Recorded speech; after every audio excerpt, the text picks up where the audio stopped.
안녕하세요. 안진입니다. 네. 오늘은 제가 가장 많이 받았던 질문에 해당하는 거를 좀 여러분하고 나눠드리고 싶어서 오라소마 칼라 컨설턴트가 되는 법이라고 제목을 정했습니다.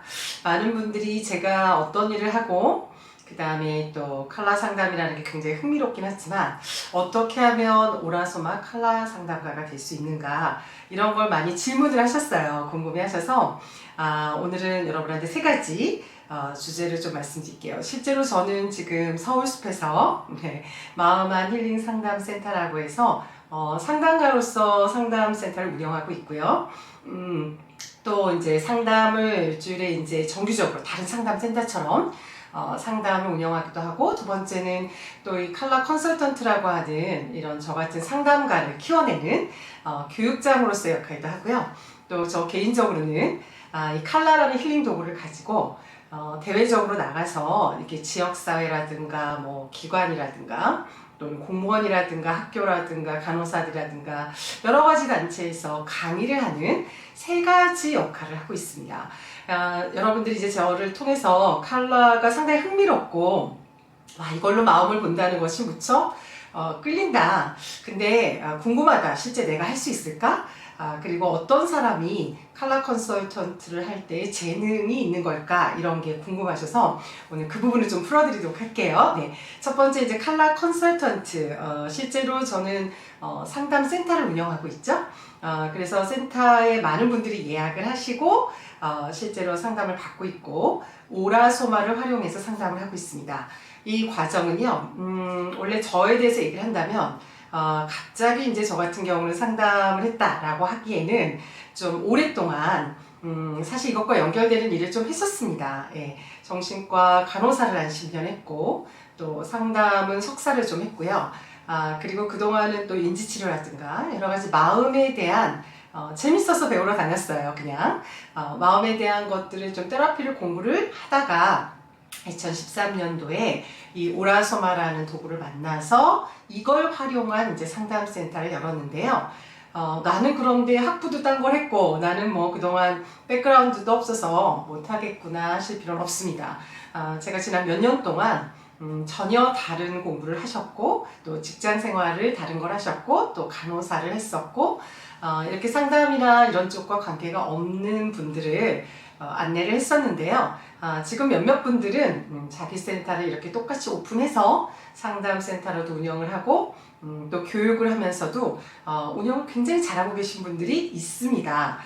그래서 여러분이 많이 궁금하시죠? 이렇게 상담할 때 꼭 상담을 학을 공부해야 되냐, 석사도 해야 되냐 이렇게 얘기를 하시는데 일단 자격 요건부터 먼저 말씀드린다면 첫 번째 일단 물리적 자격 요건으로는 어쨌든 어떤 상담가가 되기 위해서라도 자격증이 필요하긴 합니다. 그래서 정식적으로 이제 대학을 가거나 석사를 하거나 또는 박사를 하신 분들도 자신의 분야에서 어떤 자격증을 따긴 하는데요.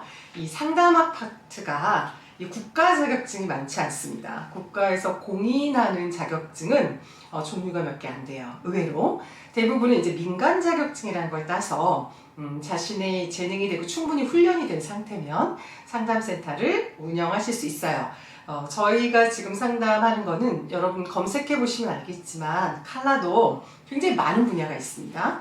지금 제가 활용하는 분야만 먼저 설명을 드릴게요. 제가 사용하는 것은 그 영국 프로그램입니다. 영국 프로그램이고 오라소마라고 하는 영국 아카데미가 있어요. 그래서 이 영국 아카데미의 프로그램이 레벨 1, 2, 3로 나눠져 있고요. 1, 2, 3 모두 당연히 한국에서 배우실 수 있습니다. 영어 하시는 거랑 상관이 없어요. 그래서 영국 아카데미에서 제공하는 오라소마 레벨 1, 2, 3를 안내하시는 센터와 선생님들이 서울과 지방에도 좀 계십니다. 그래서 여러분들이 검색해서 물론 저희 센터에서도 당연히 교육을 하고요. 그래서 1, 2, 3 과정을 일단 이수를 하면 민간 자격증 영국 아카데미에서 발행하는 오라소마 컨설턴트라고 하는 자격증을 일단 획득하게 돼요. 그러면 사실은 자격증을 땄다고 해서 바로 상담센터를 열어 하는 것들은 가능하긴 합니다. 근데 그건 주로 이미 상담을 하셨거나 이미 이 분야에 있던 분들은 코칭을 하시거나 이런 분들은 이 자격증을 따자마자 이걸 활용하실 수 있어요. 그동안 본인들이 해왔던 게 있기 때문에. 그러나 한 번도 이제 상담을 해본 적도 없고 굉장히 흥미롭고 공부가 재밌어서 하다 보니 마음에서 나도 이런 걸 좀 해보고 싶다 이런 욕구가 생기신 분들이라면 현실적인 조언은 레벨 1, 2, 3는 자격증을 완성하는 시간입니다. 자격증을 완성하고 또 몰랐던 나에 대해서 또 마음 세계에 대해서 우리가 가지고 있는 고통이 어떻게 만들어지고 문제가 어떻게 만들어지는지를 여러분이 공부하는 시간이고 아주 자기 자신을 많이 돌아볼 수 있는 그런 시간으로 쓰시고요. 그럼에도 불구하고 계속 해보고 싶다면 상당히 많은 훈련이 필요합니다. 각각 자격증, 물리적인 자격증은 이제 땄어요. 1, 2, 3를 끝냈기 때문에 뭐 내가 자신 있다. 나는 뭐 이 분야 뭐 너무 적성이 잘 맞고 칼라 이해해서 사람들하고 만나보니 너무 내담자들이 이렇게 반응이 좋더라. 그러면 뭐 상담센터를 여는데 딱히 어떤 현실적인 문제가 있지는 않습니다. 그러나 현실적으로 진짜로 실제로는 사람의 마음이 워낙 다양하고 사람을 성장시키는 방법도 워낙 다양해서 칼라를 시작점으로 해서 좀 다양한 분야와 좀 더 여러 분야의 깊은 공부가 계속해서 진행이 되면서 칼라를 활용한 칼라 컨설턴트로서 이렇게 성장해 가시기를 저는 많이 권하는 편입니다. 예. 두 번째는 이 칼라 상담가가 되는데 아니면 상담사가 되는데 특별히 어떤 재능이 필요한가요를 많이 묻는데요. 저는 칼라를 활용해서 사람들하고 가끔 이제 적성 상담을 되게 많이 하는데요. 우리가 뭐 웬만하면 무엇이든 성실성을 가지고 있고 집중력을 가지고 있으면 어떤 일이든지 평균 이상을 해낼 수 있는 재능을 다 갖고 있어요. 하지만 제가 이 일을 해보니까 그럼에도 불구하고 이 일도 약간의 재능이 필요하다는 게 솔직히 제 마음입니다. 똑같이 열심히 공부했고 똑같이 열심히 머리에서 이렇게 지식을 쌓거나 이해하는 것들은 똑같이 했는데도 불구하고 필드에 나가서 딱 상담을 했을 때 왜 나는 저 사람만큼 내담자들의 마음을 열 수 없고 왜 나는 이게 좀 어려울까 하는 사람이 당연히 있습니다. 제가 생각하는 상담가의 재능은요, 이거는 제 개인적인 생각이에요. 이게 일반적으로 상담가는 이래야 한다가 아닙니다. 그러나 제가 이 역할을 해보면서 필요한 상담가의 역할은 첫째는 일단 사람을 좋아하는 사람이어야 됩니다. 우리가 모두 사람을 좋아하는 것 같지만 그것보다는 내 개인적 시간 그리고 관계보다는 좀 혼자 있는 거 이렇게 나 혼자서 지내는 거 이런 게 또 편한 사람들이 있어요. 근데 상담은 사람과 하는 거기 때문에 첫 번째 재능은 일단 사람에 대해서 굉장히 관심이 많고 흥미가 많고 사람들을 좋아하는 사람이 하시는 게 이 일이 훨씬 편안합니다. 예. 그래야지 사람들하고 이렇게 부딪히는 것도 좀 덜 스트레스를 받으실 수 있다라고 말씀을 드리고 싶고요. 제가 이렇게 좀 적어놨었는데 좀 까먹어서. 예. 그 다음에 두 번째는 우리가 사람을 좋아하기도 하지만 상담을 이렇게 오해하실 때가 가끔 있어요. 뭔가를 고쳐주는 사람, 뭔가를 바꿔놓는 사람 이렇게 오해하시는 분들이 많은 것 같습니다. 그래서 저도 내담자가 왔을 때 보호자들이 보통 자녀분들을 이렇게 데리고 온 다음에 저한테 이렇게 딱 던져요. 어떻게 던지냐면 우리 아이 문제점을 고쳐놔라. 너는 상담가 아니야. 그러니까 우리가 손대지 못하는 부분을 바꿔놔라. 고쳐놔라. 이렇게 오해하시는 분들이 상당히 많습니다. 물론 그 비싼 돈을 내고 뭐 한두 푼이 아니에요. 상담료는 싸지 않습니다. 비싼 돈을 내고 이렇게 시간을 썼는데 당연히 어떤 변화를 기대하는 게 잘못되진 않았지만 이게 굉장히 약간 이상하게 들리실 수 있지만 결국은 제대로 상담을 하면 제대로 테라피를 받으면 결론은 그 사람이 좀 뭔가 변화가 돼 있습니다. 변화가 돼가기는 해요. 하지만 처음 시작부터 상담의 목표가 이 사람을 바꾸는 것이다. 그렇게 시작하지 않습니다. 누군가를 바꿔놓는데 일가견이 있는 사람, 누군가한테 충고를 하고 저 사람들을 끌어주고 저 사람들 얘기 듣기도 전에 내가 탁탁 알아가지고 해결해주는 해결사들. 해결하려는 마음이 큰 사람들, 그리고 내가 주도적으로 뭔가를 바꾸는데 앞장서는 성향들은 오히려 상담하기가 좀 어려워요. 저는 항상 그렇게 얘기해요. 상담은 수동적인 자세가 필요하다. 그래서 조금은 기다려줄 줄 아는 자세, 그리고 문제 해결사보다는 조금 수동적으로 잘 들어주는 사람, 경청할 수 있는 힘, 내가 아는 게 많아서 뭐든지 찝어줄 거야 하는 것보다는 내가 아는 것들을 잠깐 내려놓고 상대가 가진 가능성에 눈을 반짝반짝하고 마음을 열고 기다리는 힘. 이 힘이 조금 상담가로서 필요한 게 아닌가 하는 생각이 듭니다. 그래서 사람에 대한 애정과 그 다음에 상대방들에서 나를 내세우는 것보다는 기다리고 경청할 수 있는 힘이 있다면 저는 이게 컬러 컨설턴트로서 상담가로서 가장 중요한 재능이라고 그렇게 생각하고 있습니다. 여러분이 많이 물어보시는 질문이에요. 자, 이제 세 번째는 컬러 컨설턴트가 된다는 거, 오라소마 컬러 컨설턴트가 돼서 또 이렇게 재능도 있는데 미래에 대한 전망은 어떠냐 이런 부분도 나오는데요. 미래에 대한 전망. 우리가 지금 AI랑 그 다음에 굉장히 많은 시스템적인 변화, 그래서 앞으로 10년 후는 지금하고 또 직업군부터 시작해서 역할부터 해서 엄청나게 많은 변화가 올 겁니다. 당연해요. 그래서 사실 내가 미래를 또 이렇게 노년기가 길어지다 보니까 내가 여태까지 했던 일 말고도 또 다른 일을 준비해야 되지 않나? 맞습니다. 준비해야 되는 시간이기도 해요. 그래서 새로운 분야에 볼 때 미래 비전이 어떤가를 꼭 살펴보시는데요. 많은 연구 결과를 보시면 미래 사업에, 미래 사회에 꼭 필요한 또는 이렇게 뜨게 되는 유망 직종 이런 거에 당연히 심리 상담사가 있습니다. 우리가 두 가지 때문이겠죠. 이 변화된 사회 속에서 변화가 너무 커지면서 또 스트레스 양이 많아지면 예전에는 스트레스가 많았을 때 이것을 꼭 돈을 주고 가서 상담을 해서 푼다. 이게 마치 약간 사치스러운 분야처럼 느껴졌어요.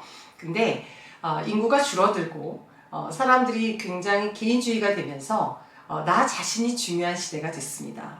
내 고통, 내 문제 이런 것들을 그냥 방치하기에는 나 자신이 굉장히 중요한 시대가 됐기 때문에 문제 해결을 좀 더 적극적으로 내가 가진 고통에 대해서도 좀 더 적극적으로 개입해서 상담하고 싶어 하시는 분들이 많아지고 있어요. 그래서 나를 이해하는 것, 나를 이해하고 더 깊이 있는 삶을 살고 싶은 욕구가 높아지고 있고 또 많은 변화에 대해 스트레스가 커질 때 이걸 방치하지 않고 빨리 해결해야 된다는 어떤 사회적 변화가 있기 때문에 당연히 심리상담가는 전망이 유망합니다. 그리고 꼭 이렇게 이 공부를 시작했을 때 심리상담가가 꼭 유망하기 때문에 내가 이 공부를 했다 이렇게 시작하시는 분도 있지만 저는 이 공부를 하는 것이 사실은 내가 나중에 결과적으로는 상담가의 역할을 할 수도 있지만 비록 그 역할을 하지 못한다 할지라도 내 마음을 이해하고 내가 어떤 사람인지를 좀 더 알게 되고 그러면서 내가 나 자신하고 들볶고 나 자신을 들볶으면서 타인을 들볶고 했던 이런 어떤 고통스러운 상태에서 벗어나는데 조금 더 마음을 이해하고 상담이나 심리를 공부하는 것은 확실히 도움이 됩니다. 그래서 미래를 위해서도 유망하지만 자기 삶의 퀄리티, 내 삶의 어떤 질을 높이는데도 이 상담 심리는 상당히 유망하다. 이렇게 저는 좀 자신 있게 말씀을 드리는 편이고요. 또 많이 질문을 하시는 것 중에 하나가 일반 상담하고 오라소마 상담이 어떤 차이가 있냐 이렇게도 많이 질문을 하세요. 그쵸? 저는 정신간호학도 석사를 했고 상담심리도 석사를 했습니다. 하지만 솔직히 말씀드려서 정신과에서 공부한 부분에서는 질병에 대해서 많이 배웠기 때문에요. 질병보다는 우리가 바라는 건강한 삶이란 무엇인가, 정신적으로 건강하다는 거, 그리고 삶에서 건강하게 살아나가는, 어떻게 살아가는 것이 건강한 것인가, 그 부분을 많이 배운 것 같고요. 심리 파트에 대해서도 우리 내면에서 문제가 생기는 기전들, 우리가 이렇게 좀 내가 원치 않는 행동들, 내가 원치 않는 관계들에 들어가는 이유들, 이런 것들이 어디에서 비롯된 것인가, 이런 원인들을 이해하는 데도 좀 도움을 받았습니다. 하지만 오라소마 칼라 상담을 할 때 저는 사실 그 부분에 도움을 받긴 했으나, 또 오라소마라는 이 학문의 이 분야의 철학, 오라소마에서 바라보는 인간에 대한 이해, 또 오라소마에서 바라보는 우리가 성장하기 위해서 필요한 조건들, 이런 것 자체가 제가 상담을 하는데 훨씬 도움이 됐습니다. 그래서 솔직히 심리 상담가를 하고 싶어요 하면 저는 학생들한테 오라소마 1, 2, 3가 끝나고 칼라 컨설턴트로 역할을 하지만, 만약에 기회가 되고 여건이 된다면 상담 심리도 공부하라고 권합니다. 상담 심리를 해야만 상담가가 된다는 얘기는 절대로 아니에요. 하지만 아무래도 상담 심리를 공부하다 보면 마음 구조에 대한 전반적인 이해를 좀 더 하기 때문에, 그때 오라소마 칼라 도구를 활용할 때 훨씬 더 안정되고 도움을 받을 수 있다라고 저는 생각을 해요. 하지만 꼭 필요한 건 아닙니다. 네. 그래서 오라소마 상담은 일반적 상담과의 차이는 제가 봤을 때는, 물론 제가 체크리스트를 하고 질문을 하면서 그냥 상담할 수도 있겠지만, 오라소마 상담은 눈으로 보이는 어떤 칼라를 뽑아놓고, 그리고 좀 더 그 사람과 나 사이에서 직관을 활용하는 상담을 하게 되는데요. 직관이라고 하는 것은 우리가 지금 느끼는 어떤 느낌들, 그리고 우리가 지금 쓰고 있는 에너지들, 이런 것들을 가지고 상담을 하는 거예요. 근데 확실히 가장 상담 선생님들이 어려워하시는 케이스가 청소년 상담인데요. 청소년들이, 아니면 남자분들, 뭔가 문제가 있고 감정적으로 고통스럽지만 내가 왜 뭐가 고통스러운지, 내가 뭐가 힘든 건지를 이렇게 인지적으로 명료하게 설명하기가 되게 어려워요. 그럴 때 그냥 뭐가 힘든지 얘기해봐, 어떤 게 문제인지 얘기해봐, 이렇게 하면 이게 참 이렇게 대화하기가 어려워요. 자기들도 힘든 건 알겠지만 뭔지 모르니까 이렇게 온 거거든요. 그쵸? 근데 확실히 저는 칼라를 뽑아놓고 상담을 하다 보면 칼라가 지금 뽑아놓은 이 사람의 감정 상태, 이 사람이 가지고 있는 에너지 상태, 이 사람이 가지고 있는, 겪고 있는 어떤 정신적 상태, 이런 게 칼라 바틀의 키워드를 통해서 클라이언트랑 좀 나눠가면서 상담을 풀어가면, 뭐랄까요, 훨씬 더 조금 빠르고 명료하고, 이렇게 막 넓은 데서 문제를 찾기 위해서 어디서부터 시작돼야 되나, 어디서부터 이 사람을 이렇게 조금 도와주고 지지해야 되나 하는 부분을 칼라 바틀이라는 것들이 조금 이렇게 초점을 맞추게 도와준다라는 생각을 저는 합니다. 집중할 수 있고, 초점을 맞출 수 있고, 마음을 오픈해서 열 수 있는데 훨씬 더 도움을 주는 것 같고요. 그리고 사람들이 무엇보다도 와, 신기하다, 칼라를 뽑아놓고 상담을 하네, 이러면서 좀 뭔가 오픈 마인드, 그리고 좀 호기심, 자신에 대해서 이해하고 싶은 어떤 열정, 이런 부분도 더 갖는 데 도움이 되는 것 같아요. 네. 오늘 칼라 컨설턴트로서 오라소마 상담가가 되는 법, 그 다음에 두 번째는 뭐 재능, 그 다음에 일반적 상담가의 차이, 그리고 네 번째는 전망, 이렇게 나눠봤고요. 주제가 오늘 좀 도움이 되시길 바라고요. 네, 즐거운 마음으로 또 한 주 보내시고 다음 주에 뵙도록 하겠습니다. 네, 감사합니다.